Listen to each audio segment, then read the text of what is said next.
Hello students, स्वागत है आप सभी का आशीष सिंह लेक्चर्स के इस लेटेस्ट लाइव स्ट्रीम में। दोस्तों, इस लाइव स्ट्रीम में हम लोग बात करने वाले हैं पूरे चैप्टर के आउटलुक का, कि जो आपका some basic concept of chemistry का पूरा चैप्टर था उसका आउटलुक क्या है, ताकि आपको एक बार आइडिया हो जाए कि इस चैप्टर में आपने किन किन चीज़ों को एक सिस्टमेटिक वे में स्टडी किया है और उसको आप अच्छे से याद कर लें। ये पहला रिवीजन वीडियो है जो आप पहली बार क्लास 11th में कर रहे हो, तो this is the first time. आपके लिए थोड़ा सा नया रहेगा अनुभव, बट ये आपको हर चैप्टर के बाद में करना है, क्योंकि अगर एक बार चैप्टर कंप्लीट हो जाता है तो आपका ये फर्ज बनता है कि आप उस चैप्टर को प्रॉपर्ली एक बार जितने भी फॉर्मूले हैं, जो कुछ भी उसके अंदर है, उसको आप लिस्ट कर दें। अपन ये करके देखेंगे स्टॉप वॉच के साथ में कि कितना समय लगता है, तो आपको एक आइडिया भी लगेगा कि एक चैप्टर को पूरे को अगर सिस्टमेटिकली रिवाइज करें तो कितना समय लगता है। हाइपर एक्टिव हो जाओ कमेंट सेक्शन में और फटाफट से ध्यान से फोकस के साथ में सुनो। अब very good to all of you, सभी को नमस्कार, अस्सलाम वालेकुम, whichever you feel connected with. Start करते हैं।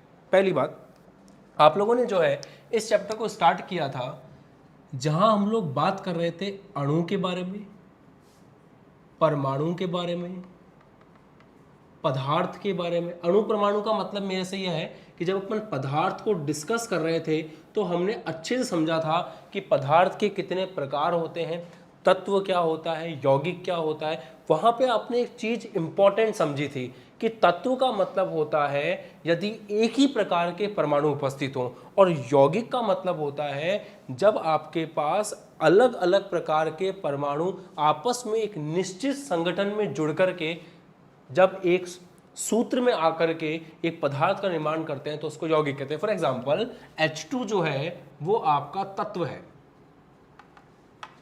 H भी आपका तत्व है, क्योंकि इसके अंदर एक ही प्रकार के परमाणु हैं, इसके अंदर एक ही प्रकार के परमाणु हैं। बाकी अगर आप फोकस करें जल के बारे में तो जल जो है H2O ये आपका यौगिक है, क्योंकि इसमें अलग अलग प्रकार के आपको परमाणु देखने को मिल रहे हैं और हाइड्रोजन और ऑक्सीजन जो है वो 2:1 2:1 में आपस में जुड़ करके जल का निर्माण कर रहा है। उसी तरह यौगिक का और एग्जाम्पल देना हो तो NH3 भी यौगिक का एग्जाम्पल है। तो आपने यौगिक तत्व वगैरह वगैरह इनके बारे में बहुत अच्छे से आपने फोकस करके चीज़ों को समझा था। तो मैं आपको रिवीजन दे रहा हूँ आज। जो भी बच्चे, काफ़ी बच्चे 11th में अभी नए नए आए हैं, काफ़ी बच्चे हमारी लाइव क्लास में 1-2 दिन से जुड़े हैं, वो ये कह रहे हैं कि अभी हमारा पुराना लैग चल रहा है, तो अभी आपके पास फिर गोल्डन चांस है। आज ये चैप्टर खत्म हो रहा है, मंडे के लिए मेरे पास एक टास्क है, एक होमवर्क मैं आपको दूंगा, उसको आपको करके मंडे की क्लास में आना है। चलिए सेकंड पॉइंट, उसके बाद आपने रासायनिक संयोजन के नियमों का अध्ययन किया। तो रासायनिक संयोजन के नियम, जिस भी बच्चे ने रासायनिक संयोजन के नियम वाला वीडियो नहीं देखा है तो मैं आपको बता दूं कि जो प्लेलिस्ट है उसके अंदर रासायनिक संयोजन के जितने भी नियम हैं, 4 नियमों को हमने बहुत अच्छे से डिटेल में स्टडी कर रखा है। तो चारों नियम आपको अच्छे से पढ़ करके आने हैं। उसमें एक द्रव्यमान संरक्षण का नियम था, फिर एक स्थिर अनुपात का नियम था, गुणित अनुपात का नियम था। इस प्रकार 4 नियम उसके अंदर थे, वो आपको चारों के चारों बहुत अच्छे से पढ़ के आने हैं। चलिए उसके बाद इस पे बेस्ड क्वेश्चन भी आपको परसों के टेस्ट में देखने को मिलेंगे। सैटरडे को आपका एक टेस्ट होगा। अभी आपका एक ही चैप्टर कंप्लीट हुआ है, इसके एनसीईआरटी क्वेश्चंस भी मुझे करवाने हैं, तो मैं प्लानिंग कर रहा हूँ नेक्स्ट वीक में आपको शेड्यूल मिल जाएगा कि कब कब आपके एनसीईआरटी के क्वेश्चंस आपको देखने को मिलेंगे। ठीक है, बस आपको रेगुलरली क्लास में आते रहना है। बहुत अच्छे। अब ये बात आती है कि इसके बाद आपने मोल संकल्पना को पढ़ा था। सबसे, ये तो सिंपल टॉपिक है, एक बार पढ़ो कोई दिक्कत नहीं है, बट मोल संकल्पना अपने आप में एक ऐसा टॉपिक है जिसको अगर आप बार बार प्रैक्टिस करोगे तो टाइम के साथ में धीरे धीरे बेहतर होते जाओगे। मोल संकल्पना में मैंने आपको एक बात बताई थी कि एक मोल आप किसी का भी लो, एक मोल आप किसी का भी लो, आपको एक नंबर मिलता है 6.02 × 10⁻23। वो चीज़ आपको मिल जाती है बराबर उसका अणुभार या परमाणु भार ग्राम में उतना ही। फॉर एग्जाम्पल जैसे आप 1 मोल H लेते हो तो आपको 6.02 × 10⁻23 H के परमाणु मिलते हैं, और H का जो परमाणु भार है, परमाणु समझते हो ना, एक तत्व का एक परमाणु। और अणु क्या होता है, जहां 2 या 2 से अधिक परमाणु मिलकर के अणु का निर्माण करते हैं। ठीक है, तो इंपॉर्टेंट बात क्या थी यहाँ पे? इंपॉर्टेंट बात ये थी कि 1 मोल H है तो H का होता है 1 ग्राम, तो 1 ग्राम हाइड्रोजन। अब आपको इसके अंदर थोड़ा सा एक बात पे ध्यान देना होता है, आपको याद करना होता है कि हाइड्रोजन का अणुभार 1 होता है, कार्बन का 12 होता है, ऑक्सीजन का 16 होता है, नाइट्रोजन का 14 होता है, सोडियम का 23 होता है। जो सबसे ज़्यादा काम में आते हैं आयरन का, जो आपका आयरन है उसका अणुभार 56 होता है, 56, ये आपको याद करना पड़ेगा बेटा। क्लोरीन का 35.5 होता है। तो इस तरह से इन सब के अणुभार आपको प्रॉपर्ली याद होने चाहिए, क्योंकि कई बार एग्जाम में काम आता है। जैसे H है तो H का 1 ग्राम। अब आप बात करें 1 मोल H2 की, तो आप 1 मोल किसी का भी कुछ भी लें, आप 1 मोल कुछ भी लें, आपको मिलेगा 6.02 इंटू 10 की घात 23 H2। जो चीज़ यहाँ ली है वही चीज़ यहाँ मिलेगी। H2 लिया है तो H2 मिलेगा। H2 के अणु, एक H का होता है 1, 2 का होगा 2 ग्राम H2। तो इस तरह से आप मोल के बारे में सीखे थे। मोल को मैंने लगभग 5 से 6 वीडियो में कवर किया है। तो जिस भी बच्चे ने, यहाँ पे कोई बच्चा नया है तो मैं केवल रिवीजन करवा रहा हूँ। आपको मोल 100% आना चाहिए, क्योंकि अभी आप some basic concept of chemistry पढ़ रहे हो, और अगर अभी भी आपको मोल कंसेप्ट में प्रॉब्लम है तो ये बात ध्यान रखिएगा कि आगे बहुत दिक्कत होने वाली है। मोल अभिन्न हिस्सा बन जाएगा आपकी ज़िंदगी का जब तक आप केमिस्ट्री पढ़ोगे। ठीक है, याद रखिएगा इस बात को। तो मोल को के बारे में बहुत विस्तार में प्लेलिस्ट में आप जाके देखना, आपको प्रॉपर्ली मोल के बारे में वीडियोस मिलेंगे, जरूर देख लेना। अभी 2-3 दिन का समय मिलेगा आपको, आराम से देख करके मोल पढ़ लेना। बार बार बोल रहा हूँ, एक बार अगर इन वीडियोस को देख लोगे ना, मोल वाले जो मैंने बना रखे हैं, फिर आपको कभी कन्फ्यूज़न होगा ही नहीं। और अभी 11th क्लास में सिंसियर होकर पढ़ाई करोगे तो नेक्स्ट ईयर आपको बहुत अच्छा रहेगा। काफ़ी बच्चे कमेंट कर रहे हैं, हमने देख रखा है। उन बच्चों से आप उनका एक्सपीरियंस पूछ सकते हो कि उनको वीडियोस कैसे लगे, ताकि आपको थोड़ा मोटिवेशन मिले कि आपको भी वो वीडियोस देखने चाहिए। उसके बाद मोल संकल्पना खत्म करने के बाद अपन ने काफ़ी सारे न्यूमेरिकल्स किए मोल संकल्पना के। फिर आपने एक बहुत ही कमाल की चीज़ सीखी, रस समीकरण मिति, जिसको पढ़ के आपको आनंद आ गया होगा। रस समीकरण मिति का मतलब होता है कि आप एक रिएक्शन का पोस्टमार्टम करते हो। आपकी खुशी के लिए एक रिएक्शन का पोस्टमार्टम करके बताता हूं। जैसे H2 + O2, एक गरीब आदमी देखता है H2 + O2 से H2O बन रहा है। गरीब मतलब कम पढ़ने वाला बच्चा, उसको H2 + O2 बराबर H2O दिखता है। और थोड़ा सा ज़्यादा पढ़ने वाला बच्चा अगर देखता है तो वो इसको बैलेंस करता है तुरंत। और जैसे ही वो उसको बैलेंस कर लेता है, बैलेंस करने के बाद में वो बहुत कुछ बोल सकता है कि 2 मोल H2 आपका 1 मोल O2 से अभिक्रिया कर रहा है और 2 मोल H2O बना रहा है। वो ऐसे भी बोल सकता है कि 2 मोल H2 का मतलब हुआ 2 मोल H2 का मतलब हुआ 4 ग्राम H2 अभिक्रिया कर रहा है 16 दूनी 32 ग्राम ऑक्सीजन से, और बना रहा है 18 दूनी 36 ग्राम जल। तो ये सारी चीज़ें जो होती है ना, एक रिएक्शन का खुल्लम खुल्ला पोस्टमार्टम, उसको अपन क्या बोलते हैं, रस समीकरण मिति। वो ये भी बोल सकता है 1 मोल का मतलब होता है इतने अणु, इसका मतलब एवोगैड्रो संख्या के बराबर। तो 2 मोल का मतलब 2 × NaH2 अणु जब मिलते हैं NaO2 अणुओं से तो बनाते हैं 2 × NaH2O के अणु। समझ गए? तो ये जो आपने किया था आप सभी को याद होगा। जैसे एक बच्चे ने लिखा है मोहम्मद फारूक ने कि मोल कॉन्सेप्ट बहुत बढ़िया था। तो मैं आपको बार बार यही कह रहा हूँ कि अगर आप एक बार मोल संकल्पना वाला वीडियो हमारा देख लेंगे, रासायनिक संयोजन के नियम वाला देख लेंगे, रस समीकरण मिति लाइव क्लास में पढ़ाया था उसको देख लेंगे, तो आपकी अच्छी हो जाएगी केमिस्ट्री के बेसिक्स। और एक बार केमिस्ट्री के बेसिक्स अच्छे हो गए तो फिर आगे आपको बहुत कुछ सीखने को मिलेगा। और हम यहाँ पर रटवाते नहीं हैं, समझाते हैं, अभी से लेकर के ऑर्गेनिक केमिस्ट्री तक। 12th क्लास में आप देख चुके हो, एक बार सिलेबस हम वहाँ पे करा चुके हैं, अभी लाइव क्लास चल रही है। आप अगर जानना चाहते हो कि लाइव क्लास में आकर के पढ़ाई कैसे की जाती है, तो एक बार समय निकाल करके 3 बजे आना, 3 बजे आकर के कमेंट सेक्शन को देखना। जितने भी 12th क्लास के बच्चे एक्टिव हैं कमेंट सेक्शन में, वो सारे बच्चे रेगुलरली जो भी मैं यहाँ बोर्ड पर पढ़ाता हूँ उसको लिखते रहते हैं। पढ़ाई करना इंपॉर्टेंट नहीं होता है, पढ़ाई करना इंपॉर्टेंट नहीं होता है, पढ़ाई को सही तरीके से करना इंपॉर्टेंट होता है। मेहनत तो गधा ज़्यादा करता है, बट इज्जत घोड़े की होती है। गधा दिन भर मजदूरी करेगा, उसकी कम इज्जत है, और घोड़ी आप 5 मिनट के लेके आओगे शादी में, उसकी ज़्यादा इज्जत है। समझ रहे हो? तो आपको स्मार्ट वर्क करना है। अगर आप ढंग से स्मार्ट वर्क नहीं करोगे तो फिर आप गधे की तरह मेहनत तो कर लोगे, बट इज्जत आपको नहीं मिल पाएगी, सक्सेस आपको नहीं मिल पाएगी। तो कमेंट सेक्शन में आप चाहे तो हाय हेलो ये कैसा वो कैसा करते रहो, कोई दिक्कत नहीं है।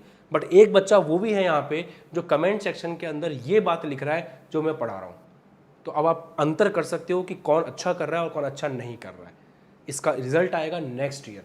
11th क्लास में तो आप स्कूल में धक्के मार के निकल जाओगे, बट 12th क्लास में जब बोर्ड आएगा ना, तो फिर आपको एहसास होगा कि एक साल पहले काश हम पढ़ लेते।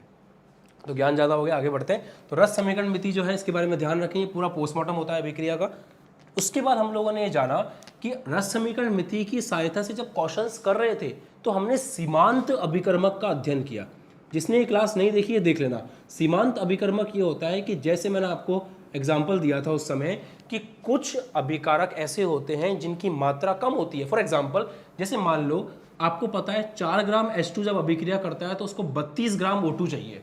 अब मान लो आपके पास 4 ग्राम H2 है, बस O2 आपके पास जो है वो 16 ग्राम है, तो आपको पता है अभिक्रिया पूरी तरह से नहीं हो पाएगी और यहाँ पर पूरी अभिक्रिया के अंदर आपका O2 पूरी तरह से खत्म हो जाएगा और इसको हम कहेंगे सीमांत अभिकर्मक। तो जब कमी होती है हमारे पास किसी अभिक्रिया में अभिकारकों की, तो वो अभिकारक जो पूरी तरह से खत्म हो जाता है और जिसके कारण अभिक्रिया उसके खत्म होने के कारण जब अभिक्रिया आगे नहीं बढ़ पाती है तो उसको हम सीमांत अभिकर्मक कहते हैं। इंग्लिश में इसे कहा जाता है लिमिटिंग रिएजेंट।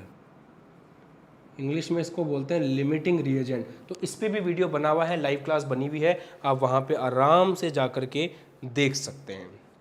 उसके बाद हम लोगों ने आगे बढ़े सीमांत अभिकर्मक। जैसे हम लोगों ने फिनिश किया सीमांत अभिकर्मक को फिनिश करते ही मैंने आपको मूलानुपाती सूत्र और अणुसूत्र के बारे में बताया था, है ना। अणुसूत्र और मूलानुपाती सूत्र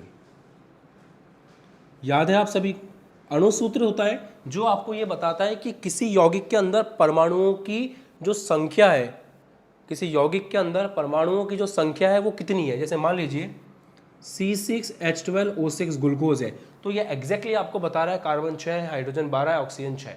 तो ये है अणुसूत्र जो सटीक संख्या बताता है परमाणुओं की। और अगर इसी में कार्बन, हाइड्रोजन और ऑक्सीजन के अनुपात को 6:12:6 को अपन सिंप्लीफाई करें, 6 से भाग कर दें तो 1:2:1 आएगा। तो इसी का मूलानुपाती सूत्र होगा CH2O जो आपको सरलतम अनुपात बताएगा। तो ये बताता है सटीक, बार बार बोलो साथ में कमेंट सेक्शन में, अणुसूत्र बताता है सटीक, मूलानुपाती सूत्र बताता है सरलतम। तो सरलतम अनुपात बताने वाला मूलानुपाती सूत्र होता है और सटीक अनुपात बताने वाला अणुसूत्र होता है। क्लियर, ये अपन ने अच्छे से डिस्कस किया। उसके बाद मैंने आपको क्वेश्चन करके बताया कि कैसे आप अणुसूत्र और मूलानुपाती सूत्र के बारे में बात कर सकते हो। फिर बहुत लॉजिक के साथ में आपने सार्थक अंकों का अध्ययन किया और राउंड ऑफ को डिस्कस किया। ये सारी बातें वो हैं जो आप कंसेप्ट के साथ में सीखे हो, पूरी दुनिया आपको रटाती है। मैंने समझाया था कि राउंड ऑफ के अंदर लॉजिक क्या होता है, क्यों हम 5 से बड़ी हुई संख्या को, जब बड़ी हुई संख्या होती है तो पहले वाले अंक को बढ़ा देते हैं, और क्यों 5 से छोटा होता है तो अपन ऐसे कैसा रखते हैं। वीडियो नहीं देखा है क्लास में जाके देखना, लाइव क्लास के अंदर पढ़ाया हुआ है राउंड ऑफ, जहाँ पे लॉजिक के साथ में एक्सप्लेन किया है। क्लियर, चलिए आगे बात करते हैं। तो ये जैसे सार्थक अंक आपका संपन्न हुआ, सार्थक अंक के संपन्न होने के बाद हमने वीडियो को फिर आगे चैप्टर को आगे कंटिन्यू किया और चैप्टर में हम लोगों ने पढ़ा सांद्रता के पद। जब सांद्रता के पद पढ़ रहे थे तो विलयन के बारे में बहुत अच्छे से पढ़ा, और यकीन मानिए अगर इस साल आपने सांद्रता के पदों पर ध्यान दिया है तो नेक्स्ट ईयर, ध्यान दो सुनो, नेक्स्ट ईयर फर्स्ट पार्ट के अंदर सेकंड चैप्टर आपका है विलयन। तो जो भी आपने यहाँ पढ़ा है वहाँ से चैप्टर शुरू होगा नेक्स्ट ईयर का। तो इस साल की मेहनत फल मिलेगा अगले साल, पौधा होगा अभी फल उगेगा अगले साल, वो वाली बात है।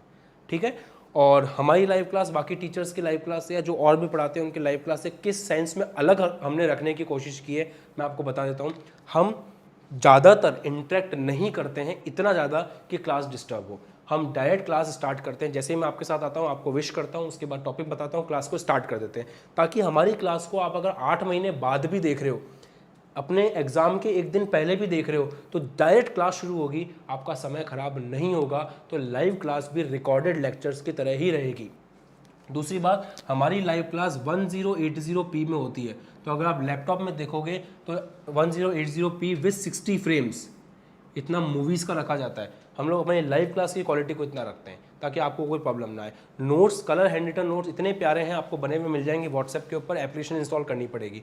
तो ये तरीका है सक्सेस का, इस साल से शुरू करोगे तो अगले साल बेहतर कर पाओगे।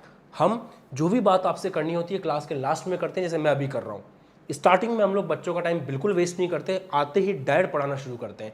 बच्चों के जो भी सवाल होते हैं, जो भी क्वेरीज होती हैं, आप लोगों के नाम लेने होते हैं, ये सब चीज़ें हम क्लास के लास्ट में करते हैं। और बीच बीच में मैं आपके कमेंट देखता रहता हूँ। आपको लगता होगा उधर मैं क्यों देखता हूँ बार बार, आपके कमेंट देखता रहता हूँ ताकि मुझे पता चले कि कौन सा बच्चा क्या पूछ रहा है। तो अगर कोई बच्चा जेन्युइन क्वेश्चन पूछ रहा होता है तो उसका नाम लिए बिना ही मैं डायरेक्ट उस क्वेश्चन को आंसर कर देता हूँ या मैं वापस पढ़ा देता हूँ। जैसे आप कहते हो ना, वंस मोर सर, वापस पढ़ाओ वापस पढ़ाओ वापस पढ़ाओ, कोई टॉपिक समझ में नहीं आता है, मैं देख लेता हूँ कमेंट सेक्शन में और खुद ही अपनी तरफ से रिवाइज कर देता हूँ, रिपीट कर देता हूँ। तो इस क्लास में ये बात मानिए कि अगर आप रेगुलर क्लास में हैं तो कोई दिक्कत नहीं है, रिकॉर्डिंग देखेंगे तो भी आपको मज़ा आएगा, आपका बिल्कुल भी समय खराब नहीं होगा, ये बात मान के चलें। तो बस इसी के साथ आपसे विदा लेते हैं। ये पूरा रिवीजन मैंने आपको करवा दिया है, अच्छे से आप इसको पढ़ें, आपके पास समय है, कल आपकी छुट्टी है, शेड्यूल के अकॉर्डिंग परसों टेस्ट होगा। टेस्ट कहाँ देना है? एप्लीकेशन में देना है। कैसे देना है आपको पता है, एप्लीकेशन के अंदर मैंने वीडियो बना रखा है, कम्युनिटी टैब पे मैं डाल देता हूँ, उस वीडियो को देख करके आप टेस्ट दे सकते हो। दूसरी बात, सैटरडे के टेस्ट में पूरा चैप्टर आएगा, सारे टॉपिक आएंगे, तो आप प्रिपेयर करके रखें। और मंडे से हम लोग नया चैप्टर शुरू करेंगे, उसके लिए एक होमवर्क है, ध्यान से सुनो। चैप्टर नंबर 2 है परमाणु संरचना। परमाणु संरचना में एक वीडियो मैंने बना रखा है ऑलरेडी। तो जो वीडियो मैंने परमाणु संरचना में बना रखा है वो वीडियो अगर आपको डायरेक्ट देखना है तो कल सुबह आप जाइएगा, आप जैसे ही हमारे एप्लीकेशन में स्टोर टैब में जाओगे, 11th केमिस्ट्री दिखेगा आपको, देखो यहाँ पे 3rd नंबर पे 11th केमिस्ट्री दिखेगा। जैसे ही 11th केमिस्ट्री में आप जाओगे वो वीडियो आपको फ्री मिलेगा, वहाँ पे वो वीडियो आपको देख के रखना है। वो वीडियो यूट्यूब पे भी अपलोडेड है, लिंक मैं बाद में कमेंट सेक्शन में और डिस्क्रिप्शन में डाल दूंगा। वो वीडियो 2nd चैप्टर का एक वीडियो है जो मैंने लास्ट ईयर बनाया था, उसको आप देख के रखना। उसके आगे से हम लोग मंडे को कंटिन्यू करेंगे लाइव क्लास में। फिर से एक बार मैं रिपीट कर रहा हूँ, जो भी बच्चे अभी आए हैं क्लास के अंदर, मंडे को पधारेंगे, आने से पहले वो वीडियो देख करके आना, क्योंकि उसी को बेस मानते हुए मैं टॉपिक को आगे स्टार्ट करूंगा। कहाँ मिलेगा मैंने आपको बता दिया है, लिंक मैं डिस्क्रिप्शन में भी दे दूंगा। ओके गाइस, तो मिलते हैं आपसे। और अभी थोड़ी देर में फिजिक्स क्लास स्टार्ट होगी जहां हम लोग बहुत इंपॉर्टेंट डेरिवेशन करेंगे, उस क्लास में भी आप आइएगा। उसमें आज बहुत इंपॉर्टेंट टॉपिक है जहां हम लोग बात करेंगे कि गति के समीकरणों को व्युत्पन्न करना। So guys, thanks for watching, please subscribe the channel and press the bell icon for the notifications. जय हिंद, बाय बाय।